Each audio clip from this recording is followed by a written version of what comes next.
End of बायोपोलैरिटी में आगे बढ़ते हुए आज हम अपने नए टॉपिक की बात करेंगे जिसका नाम है why did Soviet union disintegrated.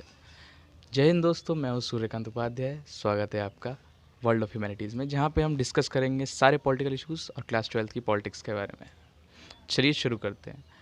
Internal weakness जो थी सोवियत सिस्टम की, वो एक बहुत बड़ा रीज़न था कोलैप्स का, उसका डिसइंटीग्रेशन का, जिसमें कि इकोनॉमिक स्टेगनेंट हो जाना एक मेजर रीज़न बना। इकोनॉमी इसलिए स्टेगनेंट हो गई थी क्योंकि कंज्यूमर गुड्स की शॉर्टेज हो गई थी और लोगों ने डाउट करना शुरू कर दिया था अपने सिस्टम पे, अपने गवर्नमेंट पे, और ये उसको ओपनली करते थे, लोग क्वेश्चन करते थे अपने सिस्टम पे।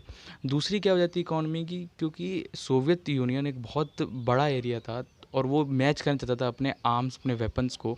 तो वो ज़्यादा ज़्यादा अपना जो इकोनॉमिक फंड है, जो अपना पैसा है, वो खर्च करता था न्यूक्लियर आर्सेनल और मिलिट्री को कंट्रोल करने, मिलिट्री को डेवलप करने, मिलिट्री को मेंटेन करने में, और अपने सैटेलाइट स्टेट्स जैसे Baltic republics, east European countries के सैटेलाइट स्टेट्स को डेवलप करने में, जिसकी वजह से उनकी इकोनॉमी पे एक बहुत बड़ा बर्डन पड़ता था और उनकी इकोनॉमी स्टेगनेंट हो गई थी।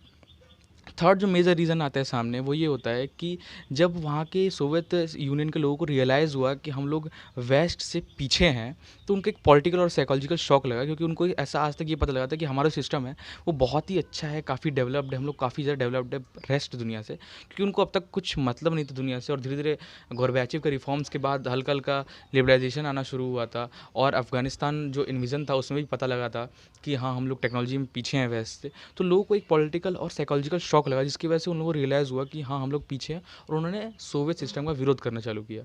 एक और वजह ये आती है सामने कि जो कम्युनिस्ट पार्टी पिछले 70 साल से राज कर रही थी, वो अनअकाउंटेबल थी, अथॉरिटेरियन थी। उसके जो ब्यूरोक्रेट्स थे वो करप्ट थे और उनको ज़्यादा प्रिविलेज मिलते थे एक ऑर्डिनरी मैन और ऑर्डिनरी पर्सन के मुकाबले। हालांकि ये सोशलिज्म और कैपिटलिज्म की कम्युनिज्म की परिभाषा नहीं है। सोशलिज्म सबको इक्वलिटी, इगैलिटेरियन, जो रशियन रिवॉल्यूशन और जिसको हमने पढ़ा था, वो इगैलिटेरियन सोसाइटी को सेटअप करने के बाद, जो कि ये अब नहीं रह गया था, अब अथॉरिटेरियन हो गया था। इसके ब्यूरोक्रेट्स को ज़्यादा फ़ायदा मिल रहा था, जिसकी वजह से लोग अपने आप को आइडेंटिफाई नहीं करते थे कि हाँ, ये हमारी पार्टी है, ये हमारे लीडर्स हैं, जो सपोर्ट खो देते। एक बहुत सी टिप देना चाहूँगा इसमें आपको। पॉलिटिकल साइंस में काफ़ी ज़िंदगी के बारे में सिखाती है। इंडिया में भी कुछ ऐसा ही है। आप डेवलपमेंट करो या ना करो, जब तक लोगों को ये लग रहा है कि आप उनके लीडर हो, तब तक आप सत्ता में हो। बहुत गहरी बात है, जिसको समझ आ जाए बढ़िया, नहीं आए तो कोई बात नहीं, आगे बढ़ते हैं। एक और बात सामने आती है कि गोरबैचेव ने जब इस तरह रिफॉर्म्स इंट्रोड्यूस किए थे, तो फिर क्यों हम डिसइंटीग्रेशन हुआ, तो फिर क्यों अलग हो गए देश। इसके पीछे दो ओपिनियन रखते हैं लोग।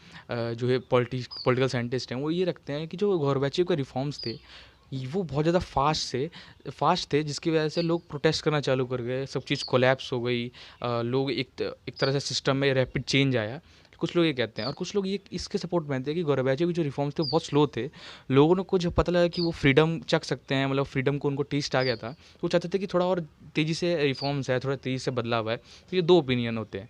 एक और जो लास्ट रीज़न है सोवियत यूनियन के कोलैप्स होने का, वो ये सामने आता है कि कुछ कुछ रिपब्लिक्स, जैसे बाल्टिक रिपब्लिक्स में, बाल्टिक कंट्रीज़ में, रशिया में सोशलिज्म कह रहा हूँ, नेशनलिटी और सोवर्जिनिटी की फीलिंग्स डेवलप हो गई थी। मतलब लोगों में अपने आप में नेशनलिटी की फीलिंग आ गई थी कि हमारी राष्ट्रीयता, हमारा देश, हमारी कंट्री, हमारी पहचान। सोवर्जिनिटी, संप्रभुता, कि हम अपने डिस्प्यूट्स, अपने मैटर्स खुद रिजॉल्व कर सकते हैं, हमें किसी सोवियत सिस्टम, सोवियत यूनियन की ज़रूरत नहीं है। हम खुद अपने आप में होल एंड सोल है, जैसे आज इंडिया है, कि हम लोगों को किसी की बाहर की ज़रूरत नहीं है अपने इंटरनल डिस्प्यूट्स पे ओपिनियन की। अमेरिका देने चला आता है, चाइना, ये सब। सो वर्जिनिटी एक फीलिंग आ गई थी, जो कि एक बहुत बड़ा रीज़न बना। आप इस चीज़ को ज़रूर पॉइंट कर सकते हो, अपने आंसर में लिख भी सकते हो कि इंटरनल वीकनेस जो थी, वो सबसे बड़ा कारण थी सोवियत यूनियन के कोलैप्स। नेक्स्ट टॉपिक जिसका नाम है कॉन्सिक्वेंसेज ऑफ डिसइंटीग्रेशन। आखिर कॉन्सिक्वेंस क्या हुए डिसइंटीग्रेशन के, उसके बाद क्या चीज़ें सामने आई। तो जब डिसइंटीग्रेट हो गया सोवियत यूनियन, तो जो कोल्ड वॉर कन्फ्रंटेशन थी, जो आमना सामना चल रहा था दोनों ब्लॉक्स का, वो एक तरह से अंत हो गया उसका। जो आइडियोलॉजिकल डिस्प्यूट था, वो भी ख़त्म सा होने लगा, अब ख़त्म होने लगा। लोग ज़्यादातर ब्लॉक्स में नहीं बटे हुए थे, जिसकी वजह से एक बहुत बड़ी जो एक मेजर चीज़ सामने आती है, आर्म्ड रेस। जो आर्म रेस चल रही थी, मतलब weapons, mass destruction, nuclear weapons, बड़ी बड़ी चीज़ें डेवलप करने की स्पीड और ये सब चीज़ें भी कम हो गई, ये एक तरह से ये रेस कम हो गई कि हाँ अब हम लोग को ज़्यादा ज़्यादा वेपन डेवलप करने हैं, nuclear weapons, hard weapons, mass destruction weapons develop करने हैं, ये थोड़ी चीज़ें कम हो गई। नेक्स्ट जो चीज़ सामने आई वो जो पूरे पावर रिलेशन था पूरे वर्ल्ड में वो चेंज हुआ। जैसे अब जो इंस्टीट्यूशन की तरफ हमारा आइडिया था, इंस्टीट्यूशंस का इन्फ्लुएंस भी चेंज हुआ। अलग अलग इंस्टीट्यूशन सामने आए, जैसे WTO, IMF, वर्ल्ड बैंक, ये सब चीज़ें ऐसे ऐसे बड़े बड़े इंस्टीट्यूशन सामने आए जो कि नए जो कंट्रीज़ आई थी सोवियत यूनियन से अलग होके, उनको एक तरह से फंड दे रही थी, उनको लोन दे रही थी सोशलिज्म से चेंज होके कैपिटलिज्म में आने के लिए, अपने आप को, अपनी इकोनॉमी को कैपिटलिज्म में ट्रांसफॉर्म करने के लिए। क्योंकि जब सोवियत यूनियन बाहर से ट्रेड नहीं करता था, कंज्यूमर इंडस्ट्रीज़ थी, तो उन लोगों के पास फॉरेन इन्वेस्टमेंट, फॉरेन एक्सचेंज कम था, फॉरेन मनी, फॉरेन ट्रांजेक्शन कम था उनके पास, जिसकी वजह से उनको लोन लेने पड़े। एक और चीज़ सामने आई कि अब सोवियत यूनियन जब ख़त्म हो गया तो वर्ल्ड के पास दो ऑप्शन बचे। दो ऑप्शन क्या थे, या तो वर्ल्ड यूनिपोलर रहे, ठीक है, जिसमें US एक होल एंड सोल था, होल एंड सोल पावर था, बहुत बड़ी पावर था, डोमिनेंस था। या फिर जो नए रिपब्लिक सामने आए हैं वो अपने आप को एक इम्पॉर्टेंट प्लेयर बना ले वर्ल्ड पॉलिटिक्स में, ठीक, और वर्ल्ड को मल्टीपोलर बनाए। जैसे आजकल आज जो टाइम है वो मल्टीपोलर वर्ल्ड का है। इंडिया है, चाइना है, अमेरिका है, रशिया है, कई सारे, ब्रिटेन, फ्रांस, इस तरह बड़े बड़े देश आजकल मल्टीपोलर है। मतलब एक जगह सेंट्रलाइजेशन पावर नहीं है। अमेरिका को भी कहीं ना कहीं हम लोग चैलेंज कर सकते हैं। जैसे आप लोग बहुत सुन रहे होंगे, अभी रुपीज़ का चल रहा था कि हाँ ट्रेड हम रुपीज़ में करें, डॉलर में नहीं करेंगे। इस तरह की चीज़ें आज के टाइम में मल्टीपोलर है। तो हम चूज़, हमारे पास दो ओपिनियन थे। हालांकि उस टाइम पे वर्ल्ड जो था वो यूनिपोलर था, क्योंकि US ही एक होल सोल बचा था जब सोवियत यूनियन डिसइंटीग्रेट हो गया उसके बाद, ठीक है।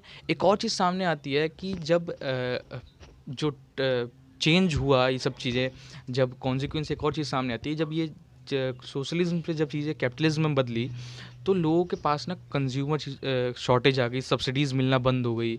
लोग क्या कहते हैं, काफ़ी लोग पॉवर्टी लाइन से नीचे चले गए, उनको सब्सिडीज़ मिलना बंद हो गई, तो उनके पास एग्रीकल्चर गुड्स की कमी आ गई, फूड शॉर्टेज हो गई। बहुत बड़ा एक तरह से जो रशिया की करेंसी थी वो बहुत ज़्यादा एकदम से डाउन चली गई, क्योंकि आप जब एकदम से अपना चेंज करना चाहेंगे खुद को, तो ये सब चीज़ें मतलब इजी चीज़ें हैं, एक तरह से एक नॉर्मल चीज़ है कि हाँ आपकी करेंसी में थोड़ा गिरावट आएगी, आपको थोड़ा इन्फ्लुएंस झेलना पड़ेगा। जो लोग अब तक सब्सिडीज़ पर जी रहे थे, अब उनको खुद का कमाना था, कुछ नया करना था, या ज़्यादा आप गवर्नमेंट इंस्टीट्यूशंस नहीं रहेंगे, आप प्राइवेट चीज़ें हो जाएंगी।